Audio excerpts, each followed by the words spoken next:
here we go. I had a couple of readings. I just wanted to read a couple of introductory readings. One from A Course in Miracles, chapter 1, that says this. Time was made so you could use it creatively and convince yourself of your own ability to create. Time is a teaching device and a means to an end. It will cease when it is no longer useful in facilitating learning. Have a good day. Since only eternity is real, why not use the illusion of time constructively? You might remember that underneath are the everlasting arms. You should begin each day with the prayer, help me to perform whatever miracles you want of me today. And from physicist Albert Einstein, he said, time is basically an illusion created by the mind to aid in our sense of temporal presence in the vast ocean of space. Without the neurons to create a virtual perception of the past and the future based on all of our experiences, there is no actual existence of the past and the future. All that there is the present. So Einstein said, time is basically an illusion. And when I say those words, I kind of feel people roll their eyes or maybe just laugh outright. I mean, certainly they must think that I'm quoting from some woo-woo metaphysical text that when I make a statement like that. But that's actually, that's the beginning of a quote from Albert Einstein. Time, he said, it's basically an illusion created by the mind to aid in our sense of temporal presence in the vast ocean of space. Without the neurons to create a virtual perception of the past and the future based on all of our experiences, there's no actual existence of the past and the future. If we weren't here conscious thinking about past and future, we would just know it doesn't exist. And so all that there is, Einstein says, is the present. So science has been backing up the metaphysical woo-woo, especially about time and space, for a very long time. Einstein's theory of relativity, it tries to explain how we experience time and how it bends and curves and stretches. Gravitational fields have a lot to do with how we experience time. The further we get away from gravity, the more time begins to slow down. In outer space, things start to get really freaky. The powerful gravitational pull of black holes, it slows down time dramatically, according to the scientists. And when you cross the event horizon of the black hole, space and time flip. They trade places. And in this place, you lose all sense of time. Back here on Earth, we often talk about losing a sense of time when we're wrapped up in creative pursuits.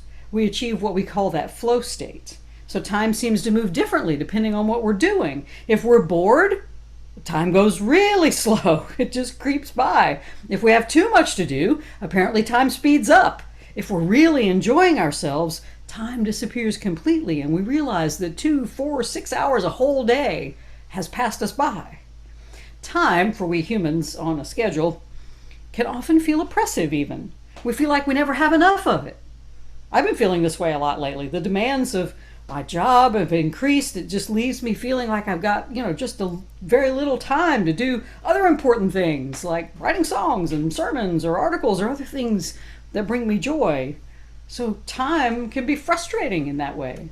We can also waste time, of course. Social media was invented for just such a pursuit as we doom scroll for hours a day.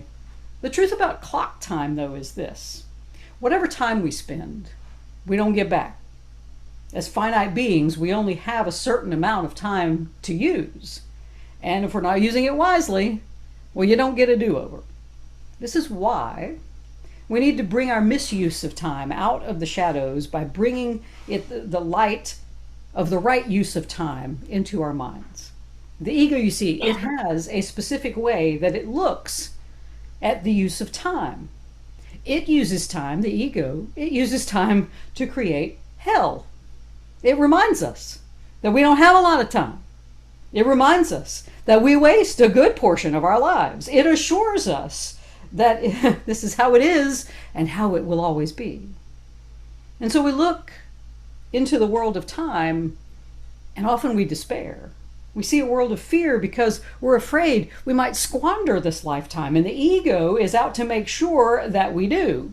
by convincing us that we have to spend our time here competing with those around us for the best jobs, the best houses or material possessions, the best seats of power or fame or wealth. It keeps us on the treadmill of seek but do not find as we pursue what the world tells us will make us healthy and wealthy and wise. Change my view here for a second. All right. The ego uses the world's pursuit of happiness to keep you stuck in the two areas of time that it believes are of the utmost importance, and that is the past and the future. And when we cling to our past, when we ruminate about our good times or cling to the grievances that we hold about the bad times, we will continue to create the same old circumstances, the same old feelings in the future. This is how the ego keeps us locked in fear, according to A Course in Miracles, because it prevents us from ever actually experiencing the only thing that is, which is the present moment. Fear is not of the present, A Course tells us in chapter 15, but only of the past and future, which do not exist. There is no fear in the present when each instant stands clear and separated from the past without its shadow reaching out into the future, it says. Each instant is a clean, untarnished birth in which the children of God emerge from the past into the present, and the present extends forever. It's so beautiful and so clean and free of guilt that nothing but happiness is there. No darkness is remembered, and immortality and joy are now. All that there is, Einstein says, is the present. Why is there no fear in the present? Well, because whatever you experienced in the past isn't happening right now. It can only find a place in the present moment if you bring it with you and you ruminate on it right in this minute. Similarly, the future's not here yet. So whatever it is that you fear or you worry about, it hasn't even happened yet. It may not even happen. But you can make it real in this moment by perseverating on whatever it is that you think you don't want to happen, or even the things that you do want to happen. If you're bringing your past baggage into the moment, or worrying or even anticipating something that hasn't even happened yet, you are in hell. The good news is, though, it's a hell of your own making, which means you can use your time creatively to undo it.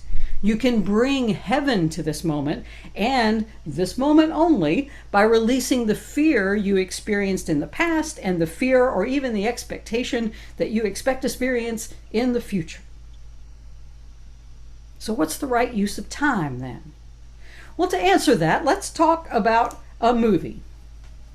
Let's talk about the 1993 movie Groundhog Day that starred Bill Murray as a jaded TV weatherman sent to Punxsutawney, Pennsylvania to cover the annual Groundhog Day event where a huge rodent predicts how many more weeks of winter will be coming up depending on whether he sees his shadow or not. So Murray's character has nothing but anger and contempt at this assignment, and he loathes what he calls the hicks of this town who host this event. And so he hopes to just file his report, get out of town by the end of the day, but a blizzard hits, strands him and his crew overnight. Thus begins what he considers a hell loop of living the same day over and over again. He awakes each morning to the strains of Sonny and Cher's "I Got You, Babe," and soon discovers that nothing that he does will release him from these deja vu days. For once he realizes that no matter what he does, he'll wake up on the same day, he amuses himself by miscreating, by misusing time. He commits a robbery. He binge eats. He indulges in one-night stands. He flirts with his producer, Rita, who is played by Andie MacDowell. He begins to use his growing knowledge of the town and its people to manipulate them to his advantage. Despairing that he will ever escape this hell, he even tries to commit suicide several times. He even kidnaps Punxsutawney Phil and drives them both over a cliff. But every morning, he wakes up in bed, serenaded by Sonny and Cher. It's an example of how the ego drives us in this hell loop of a lifetime that we create. Phil realizes that no matter what he does in time, even death can't release him from it. So he tries everything he can think of to derive bodily pleasures, advantages, and even mischief from the time that he has, but he only creates more and more hell for himself. This is an ego-driven life, and we're all experiencing something like it. Finally, one day, he tells Rita about his experiences, and she believes him. And she encourages him to see the repeating day as a blessing instead of a curse. Now, Rita could have quoted from chapter 1 in A Course when it says, "Time was made so you could use it creatively," and convince yourself of your own ability to create. Rita understands what the Course says, that time is a teaching device. So in this moment, Phil realizes that he might just love Rita. She might have given him the key. So he makes the next iteration of the day different. He commits himself to using time creatively by helping those around him. During the next few loops, we see him saving people from deadly accidents and other mistakes. He learns how to play the piano. He learns how to sculpt ice. He learns how to speak French. He uses all of the skills that he's learning to improve the lives of those around him. And finally, he tells Rita, if this hell loop continues forever, he just wants her to know that he is happy because he loves her. And they spend the night together. And when Phil wakes up, again, it's Sonny and Cher on the radio. And he has a growing sense of dread. But he rolls over. And this day is different, because Rita is there beside him. And he's been released from this hell loop. And this is exactly how we release ourselves from the ego's hellish time loop that keeps us trapped in its slogan, "Seek but do not find." These repeating days where we just keep seeking and not finding. But we release ourselves when we dedicate whatever time it is we have here to be miracle workers, just like Phil. We're already miracle workers because we are still at home in the mind of God. But to bring those miracles to the world, it requires what A Course in Miracles calls purification. And that's a big word that just brings up all sorts of connotations. So let's unpack that a little bit so you can not be afraid. That's a scary word. Nobody likes purification. But Phil's journey is one of purification. At first, he uses his time loop to experience the ego's pursuit of selfish pleasures, getting his bodily desires met or using or abusing others just for the fun of it. And when that fascination wears off, he realizes a life like that, it's not even worth living, so he tries to off himself. And when that doesn't work, he takes Rita's words to heart. He begins to see time as something that he can use creatively, as a learning device. And so he begins to purify his mind by focusing on the skills that he could develop to become a more loving force in the world. And that is finally what made him happy. Even if he remained stuck in this repeating day forever, he says, he knew if those moments were dedicated to love, he would be happy doing that day over and over again. In terms of the Course, he created a happy dream. And that is when he truly awakened. So the question becomes, how are we spending our time? Are we stuck in the ego's hell loop, repeating the patterns of our past over and over again? Are we constantly worried about what's going to happen in the future, scared that it will be the same as the past with all of its grievances and pain and despair? The Holy Spirit teaches us thus, A Course reminds us, there is no hell. Hell is only what the ego has made of the present, it says. The belief in hell is what prevents you from understanding the present because you are afraid of it. Why are we afraid of the present moment? Well, we feel that demands that we give up our identity, a construction that we have made of ourselves based on what has happened in the past and what we hope and or fear might happen in the future. So here's where a question, sometimes I look, and this is how I get out of some of my own hell loops. The question, of course, gives you, in those moments, it comes in handy. Just ask, do you like what you have made? If the life you've made for yourself up to this present moment isn't one that's making you happy, then I suggest you be like Phil. Use this moment to begin to purify your thoughts, to leave the past behind, come into the present moment, which of course says stands clear and separated from the past, without its shadow reaching out into the future.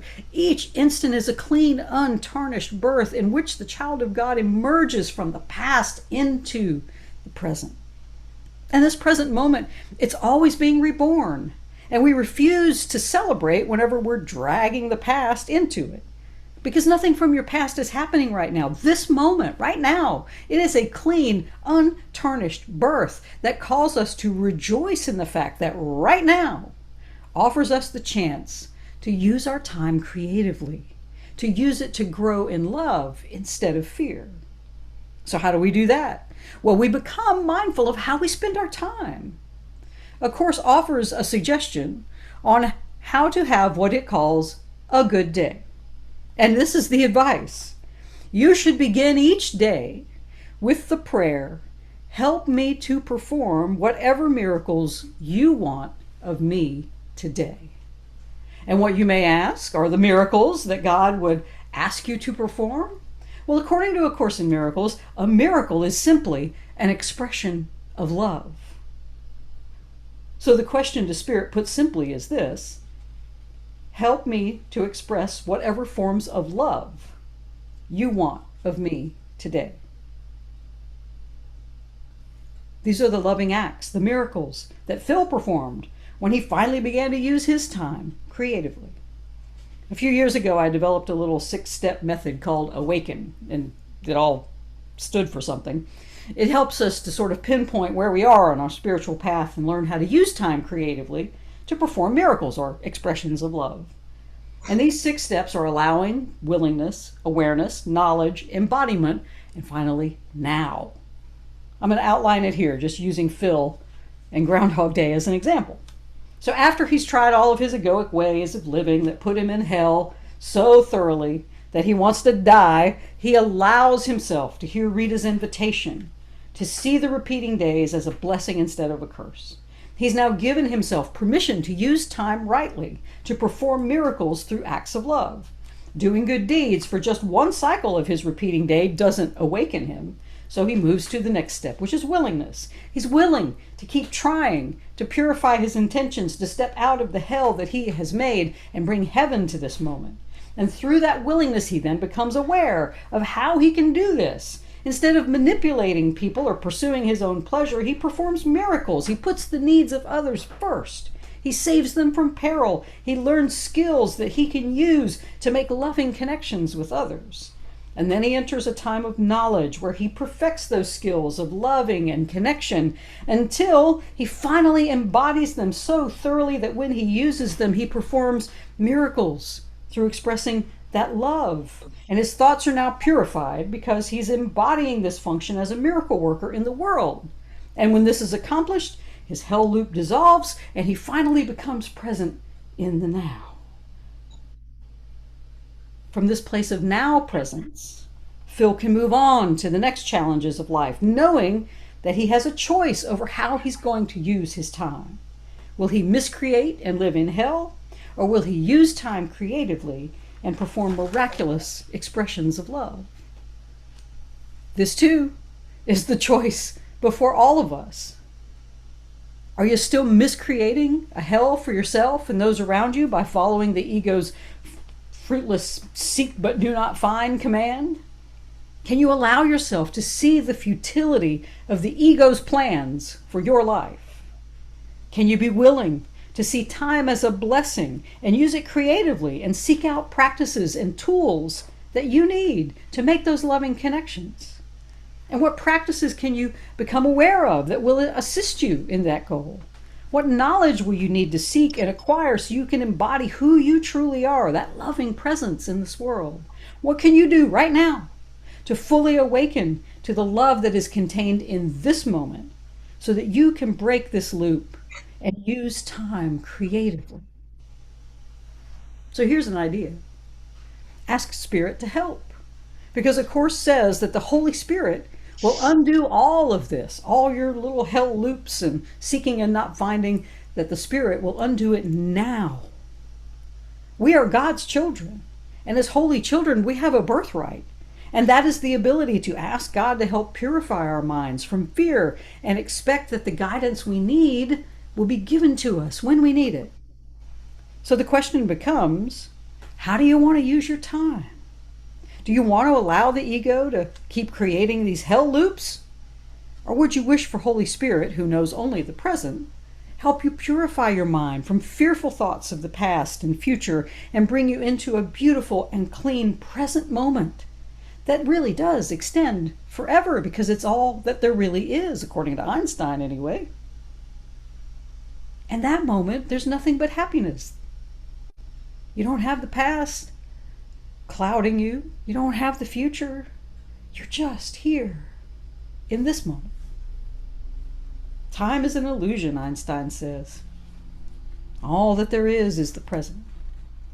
So here's the ultimate question. Are you willing to be here now and use your time creatively? Because if you are, I really do invite you to begin your day, every day, with this question.